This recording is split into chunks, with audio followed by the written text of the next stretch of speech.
I have some horrible news. The Chimera have made their way here to America. And we are all gonna die! There's no hope for us. None whatsoever. We are all doomed. Oh. It's just my brother.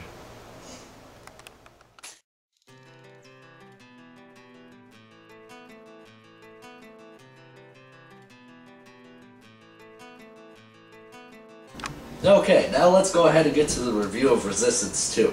And I'm not talking about the invasion of my supposed brother. I'm talking about the video game for the PS3. Now, I liked the first game, but my biggest problem with it was its excessive length. Now, it was a good game, but I felt it was a little harder for me to play through because first-person shooters aren't really my forte. I mean, I'm not saying I'm bad at them, I just don't necessarily like playing those as compared to other genres. Now, I started playing the second one. First thing I noticed, the graphics are great. Highly detailed, some of the best water effects I've ever seen. I was just really impressed with the graphics. Now, this one is a lot shorter. It only took me maybe about 8 hours, whereas the other one took me like 30. Which, if you think about it, is quite a bit for a first-person shooter. Now, the gameplay is really fun and engaging.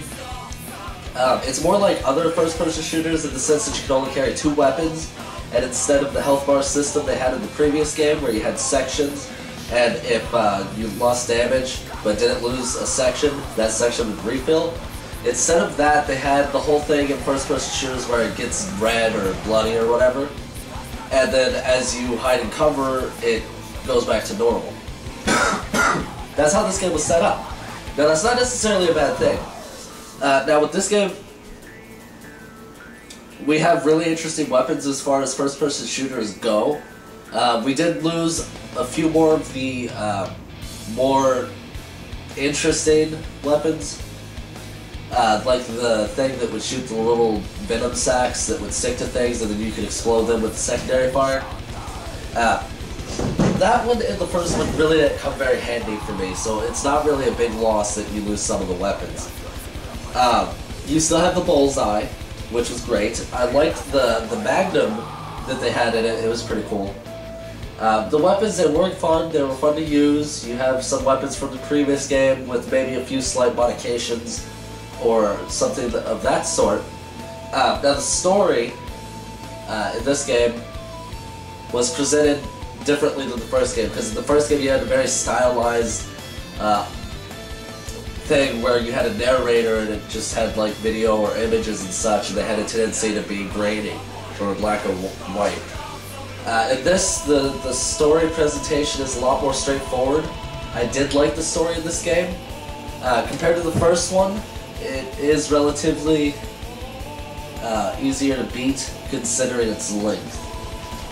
Now, one minor problem is even when a ally character, or NCP or NPC, there we go, my head's not on straight.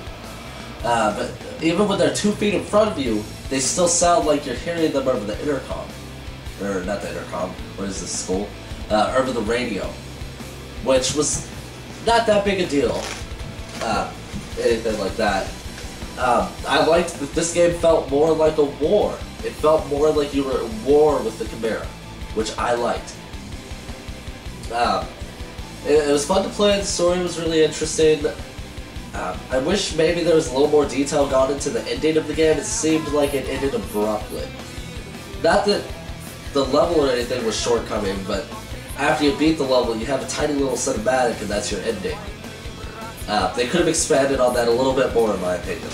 I really did like it. It definitely expands the Resistance franchise, and I definitely look forward to the third one.